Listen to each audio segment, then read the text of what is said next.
Okay, should we make a start? Karl, you happy? Let's do it. Cool. All right. Well, thanks everyone for joining us.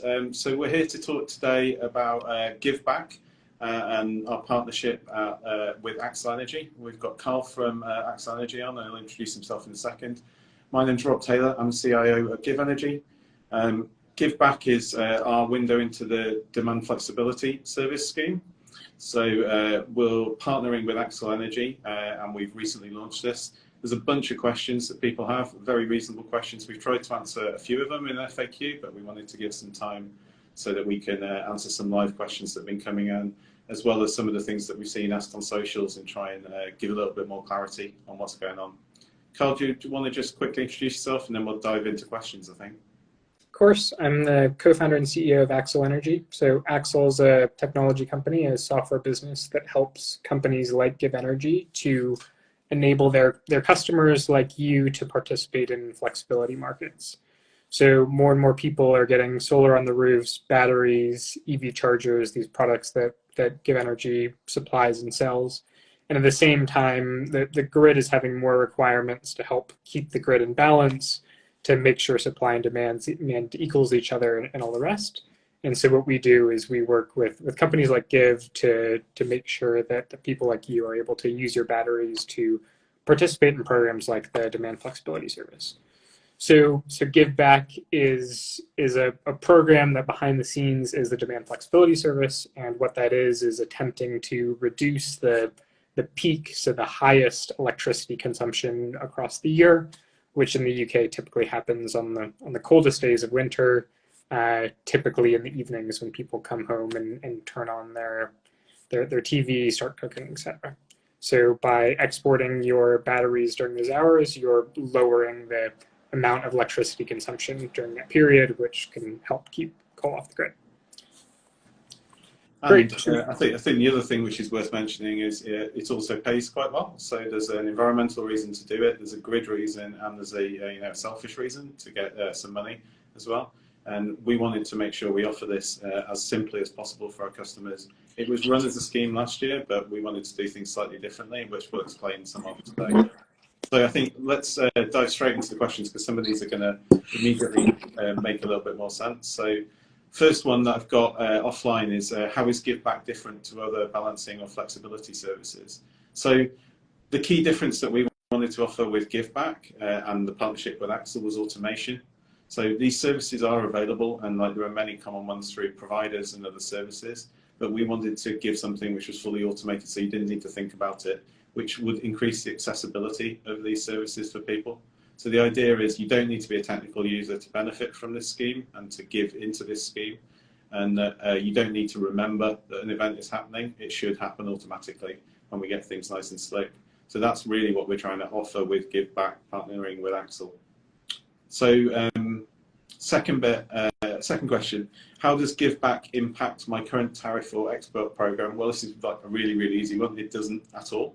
So the DFS scheme in any format, whether it's with us or with another provider, is entirely independent from your tariff. So you're not moving tariff, you're not changing anything, you will still be paid to export under your tariff. This is an additional scheme on top of that. Karl, do you want to take the next one?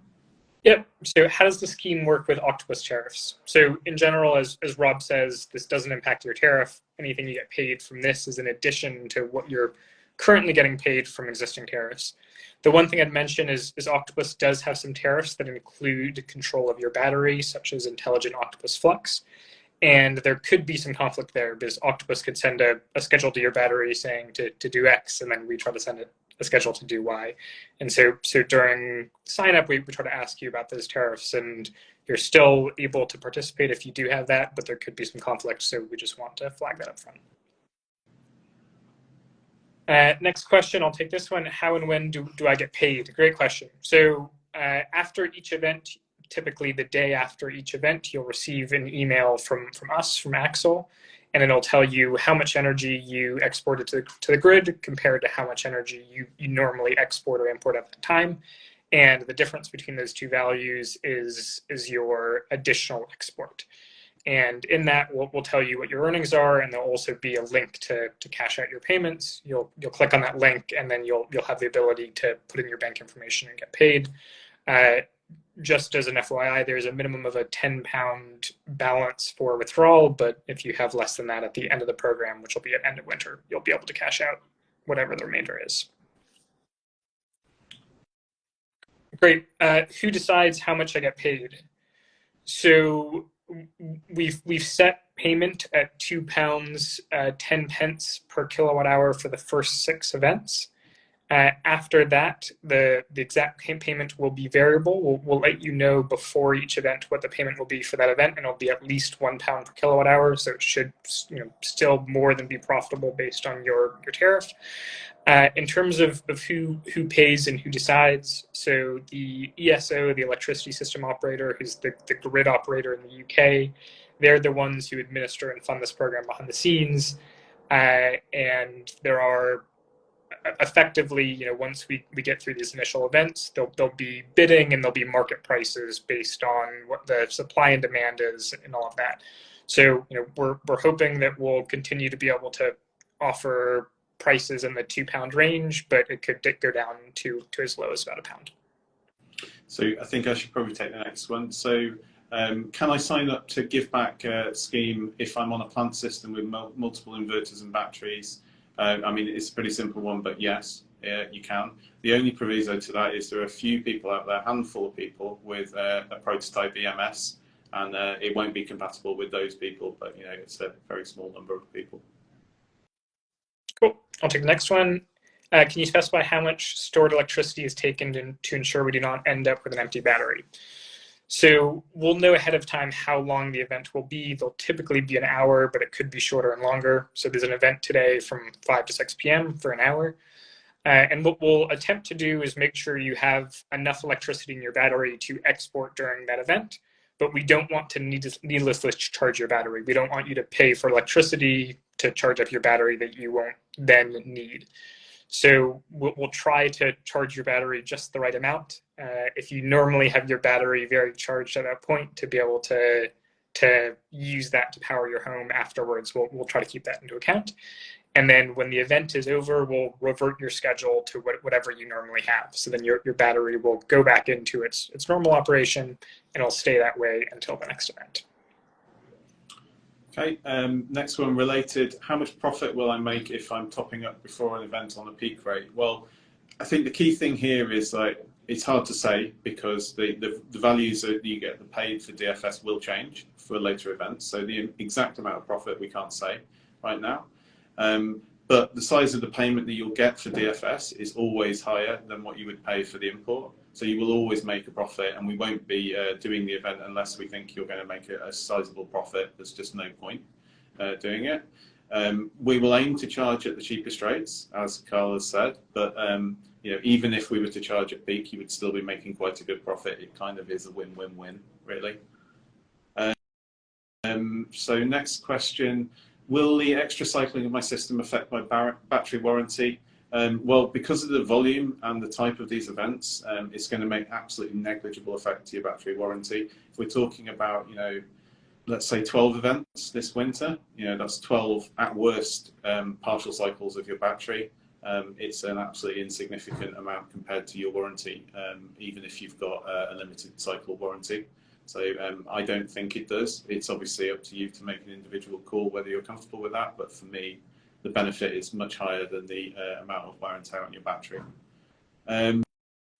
Next question, can I opt out of events and the whole scheme if I want to? So it's quite simple because we're just using remote control basically to trigger the charging and discharging for these events. So you always have control of your system via the portal or app. If you see a setting that you're not happy with that's been set by GivBack, you can just change it for the individual event. If you think you can see a better way to optimize than what we've done automatically, you can change that as well.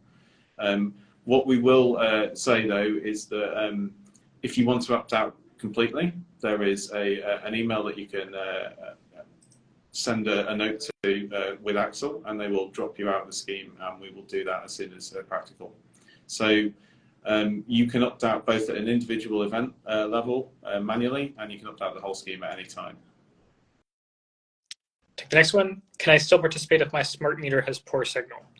So we do have to access your smart meter data to participate. This is a requirement from the ESO who administers this program. As long as we're able to get smart meter data on both import and export, you can participate. Sometimes that data can be a bit spotty, but we'll continue to retry. So if we retry enough and we're able to get that data, that's fine. If we're never able to get your smart meter data, then you won't be able to participate. Okay, next one. Is there a risk to having the program manage my battery? Well, I think you could tackle this question from a number of different angles. So the warranty risk, I think we've already covered. Personally, I don't think there is one, but it's up to individuals to say if they're comfortable with doing this. In terms of like risk for the events, you're always going to come out on top in terms of money and profitability for the event. Whether you maximizing your profitability is dependent on like the way you want to run your home ecosystem. I think there is an argument that if you personally manage your battery, you could potentially get a better fee out of a DFS event. The aim that we're trying to do is make this accessible to people who are not necessarily going to want to or be able to manage their batteries in that way. So again, it's a user choice about whether they're comfortable with that. But at the end of the day, it's still a profit that's going to come out. So for me, I don't think there are many risks at all out of this system, which is why we're so keen to offer it. Next one, do I still have control on when to charge at low rate at night? Yes, so when you sign up to the scheme, you get asked which type of rate you're on, and you get some options to configure there. If you disagree with what's set via the scheme, as I said, you can just edit those directly in the portal or app anyway. So you're always in control of your system if you want to, but there will be some default behavior that we apply, which we think is going to be the best way to get a good result out of the event. All right, what specific settings registers will Axel change as part of the service? Is everything else left as is? So effectively, we change only the settings we need to charge up your battery beforehand and discharge your battery during the event. Specifically, what that means is for both AC and DC, the start time and end time. We also enable AC and DC charging and discharging. We will adjust the upper charge limit to make sure we can charge your battery. And in some cases, we might need to adjust eco mode to make sure we can export back to the grid. But everything else is left as is, and what we do is we record all of your settings before the event, so that after the event we can leave it exactly as it was before. Great. Are there any scenarios that could make me ineligible for the scheme? So yes, unfortunately, there are some specific requirements that we try to screen out up front, but we can't always do that perfectly. That could make you ineligible. So a couple of them are, if you signed up for the demand flexibility service, which is the program behind the scenes with another provider, so Octopus brands this as saving sessions, you can only participate with this with one provider, so you can't participate both. If you're participating in another flexibility or balancing service, so there are a number of different flexibility services to help manage the UK grid. If you're already participating in another one of those, you can't participate here. There is a chance that you could be participating in one of these without maybe knowing this explicitly, because in some cases this is included in your tariff. So if you sign up for certain tariffs, your supplier will participate or take your meter and participate on your behalf in these programs. If either of these are the case, we'll send you an email letting you know what's happened and why that's the case. There are a couple other situations. One I already talked about. If we're not able to access your import and export meter data, so we have to be able to access that data from your smart meter to measure how much energy you're importing and how much energy you're exporting. And then, of course, we have to be able to connect to your system, so to your battery and inverter to set schedules. If that's gone offline for whatever reason, then you won't be able to participate.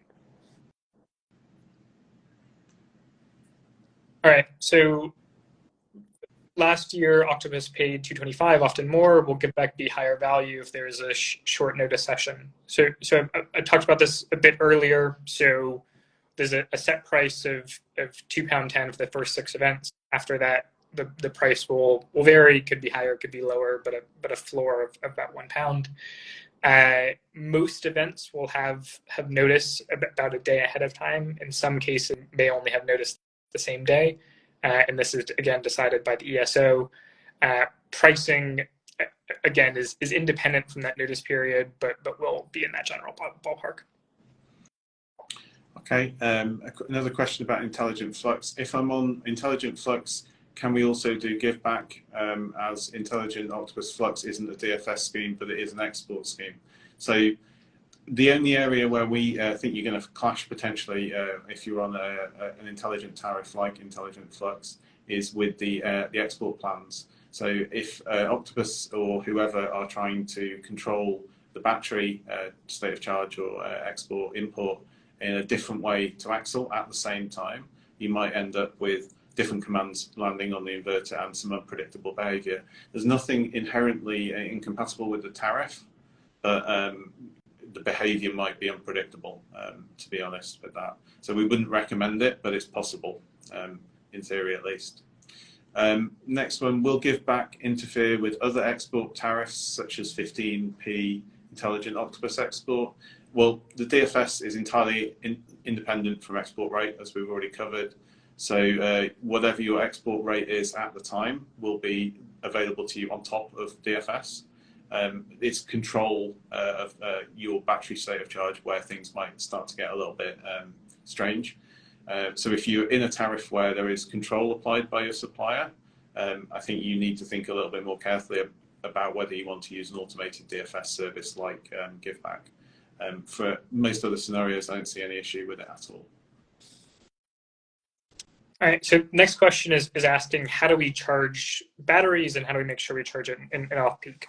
So what we'll do is typically we'll know the day ahead of time that there's an event the next day. So today there's an event from 5 to 6 p.m.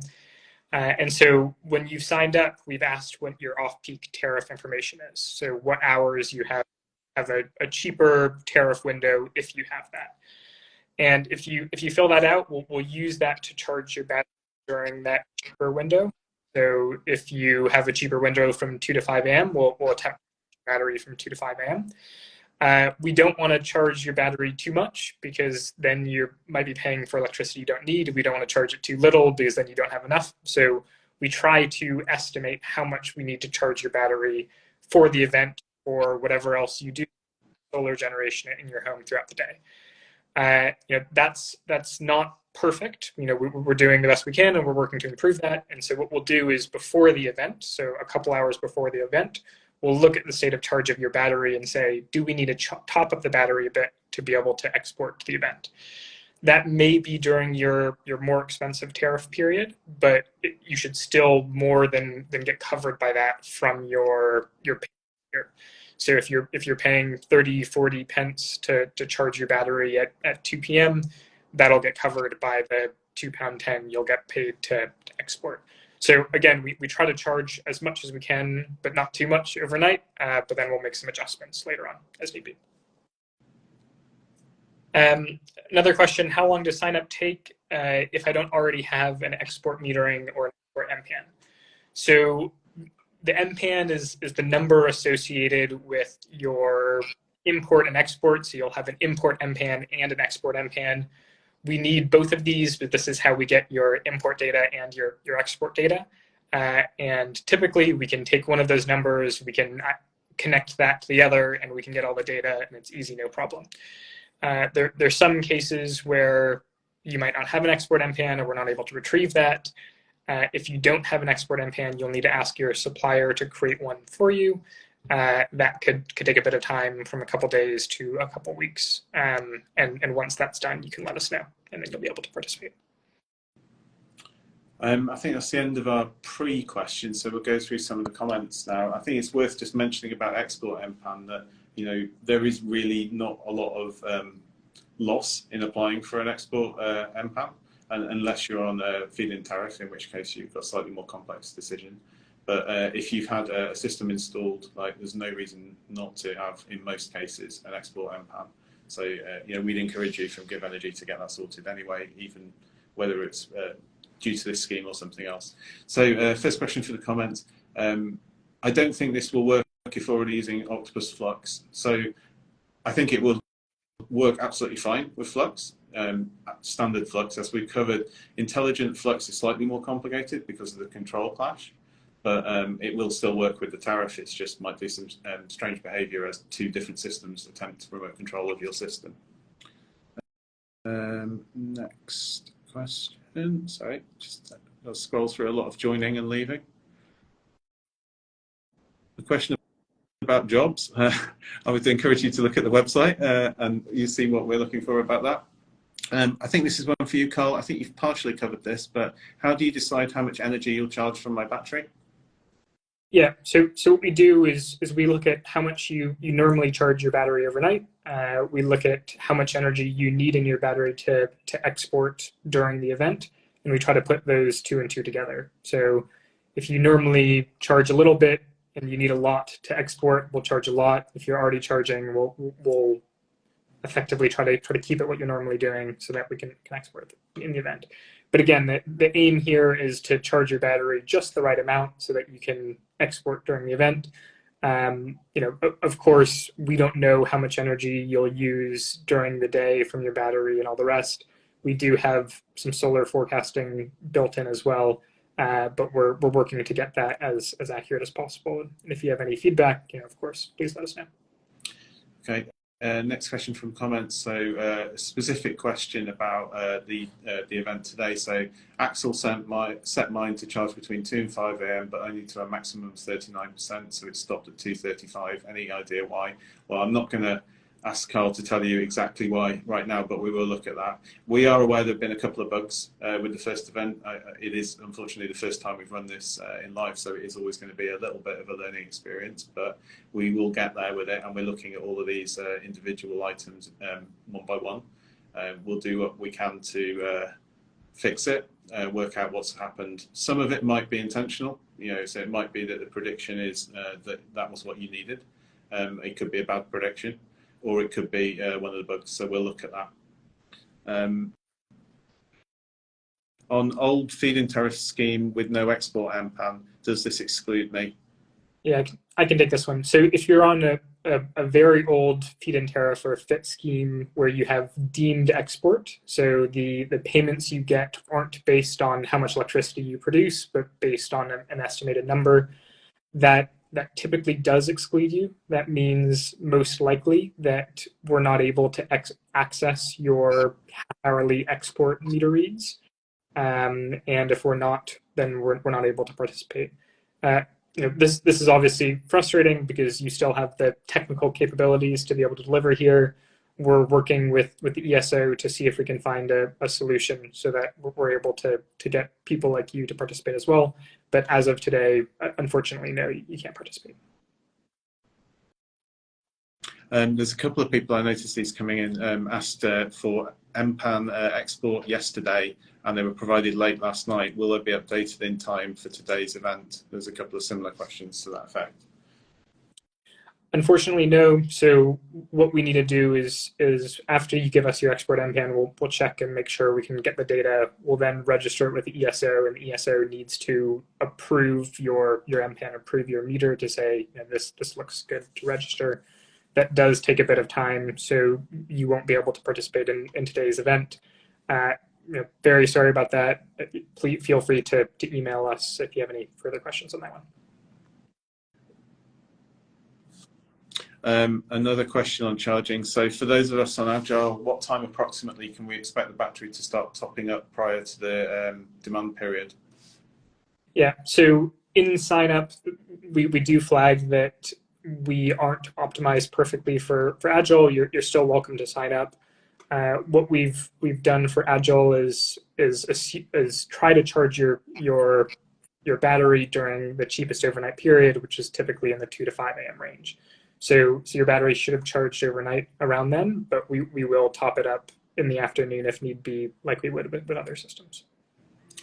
An interesting question here. So I removed my API from GivEnergy. I presume that means revoke the API key. Can we manage our charge and discharge ourselves, or do we need to get it reinstated? So will the eligibility flag if the API key is revoked from Axel side, I guess, is the question.